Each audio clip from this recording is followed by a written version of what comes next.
Good morning. Thank you for the opportunity to speak to you this morning. Let's see. Okay. So we have nothing to disclose. Bariatric surgery has undergone rapid evolution in recent years, and one of these major changes has been the rise of the laparoscopic sleeve gastrectomy, at the same time that gastric banding has largely fallen out of favor. And this is due to the failure of the band to achieve durable weight loss among patients, and also patients who developed intractable symptoms or device malfunction that requires revision.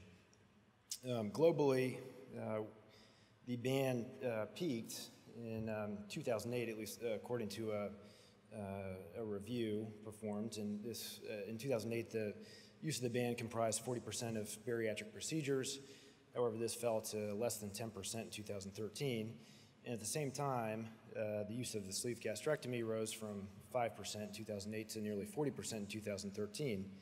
In the United States, according to a review of NSQIP data, these trends appear to be even more pronounced, with the sleeve gastrectomy comprising almost 60% of bariatric procedures in 2014.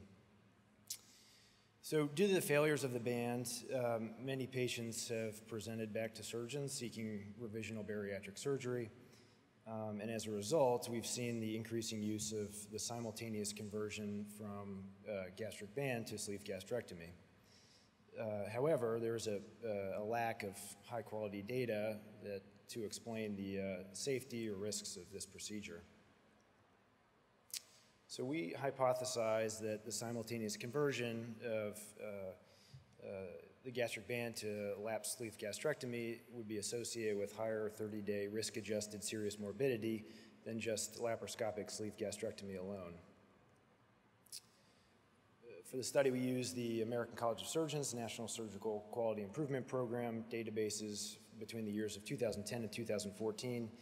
I'm sure NSQIP is familiar to most folks in this audience. It's a large multi-institution prospective clinical database, and the validity and reliability of the data has been extensively described in the literature.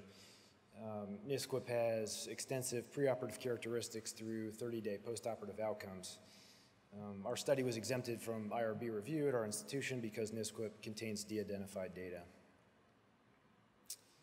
So again, we used NSQIP between 2010 and 2014, and we queried the database for all patients that underwent lap sleeve gastrectomy. We then further identified patients that had a concurrent gastric band removal using the CPT code listed there. We excluded any patients without entries for height, weight, or age, and we collected demographic variables, comorbidities, and 30-day postoperative outcomes. We created a composite outcome of serious morbidity and mortality, which includes the variables listed there. I had to abbreviate a few of those, but the first two are deep incisional surgical site infection and organ space surgical site infection, as well as a number of other serious morbidities. Our primary outcome was the risk-adjusted association between simultaneous conversion and the composite outcome. So our analysis is designed to test the null hypothesis that simultaneous conversion is not associated with an increase in surgical complications. For the purpose of this, we used the open source programming language R for all our analysis, and we performed descriptive analysis to compare risk factors and outcomes stratified by operation type. And finally, performed a multivariate logistic regression to identify the association of simultaneous conversion to the composite outcome, We did this using a priori variable selection using the variables listed here. So our results are reported as adjusted odds ratios with 95% confidence intervals.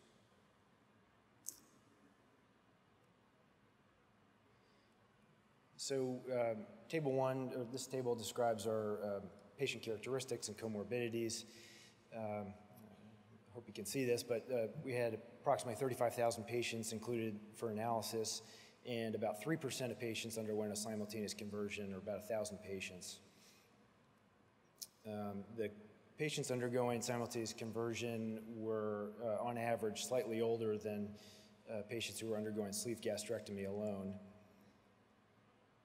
And again, also the conversion patients had slightly lower BMI, so BMIs of 41 among the conversion population versus a median of 44 among the sleeve gastrectomies.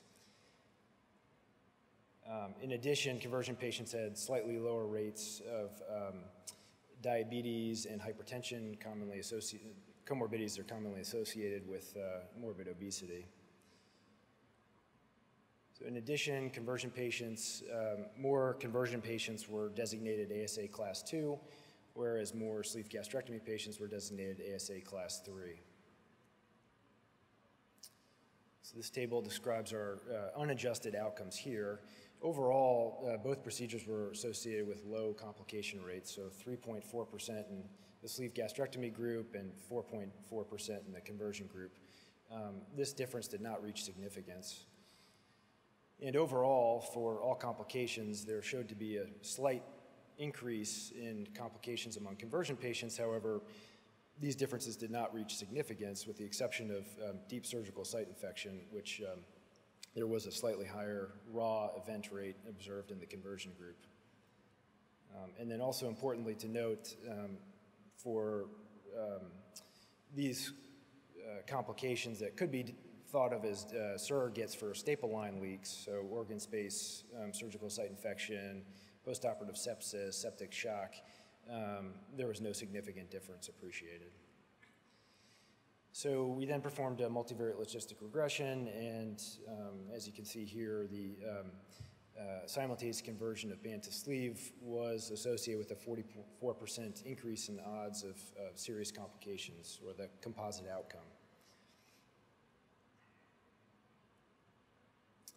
So to summarize, we observed small but meaningful increase in serious complications in patients who are undergoing simultaneous conversion from gastric banding to lap sleeve gastrectomy, and this amounted to a 44% increase in the odds of adverse events. I think the failure to appreciate a significant difference on our unadjusted analysis is likely explained by the slightly healthier baseline status of conversion patients than those who are undergoing sleeve gastrectomy alone.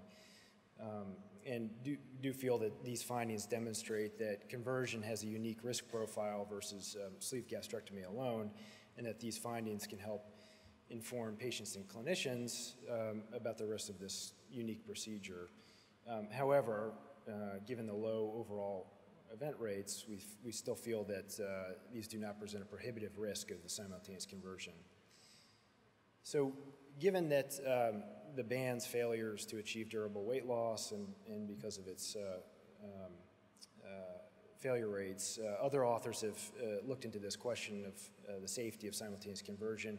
In one review performed by Fernando et al., they looked at NISQIP data between 2005 and 2011 and concluded that the simultaneous conversion is likely unsafe due to what they presumed to be leak rates. However, the limitations of this were no risk adjustment, and given the time period over which this was performed, they only found 130 of the over 51,000 patients underwent simultaneous conversion. So subsequent studies have suggested that this is a safe procedure. However, they're small, single-series institutions. So I'll just move on because I'm running short on time. So in conclusion, both procedures have low risks of adverse events. However, simultaneous conversion is associated with increased complications. And we do feel this should remain a viable option for otherwise appropriate surgical candidates. Thank you.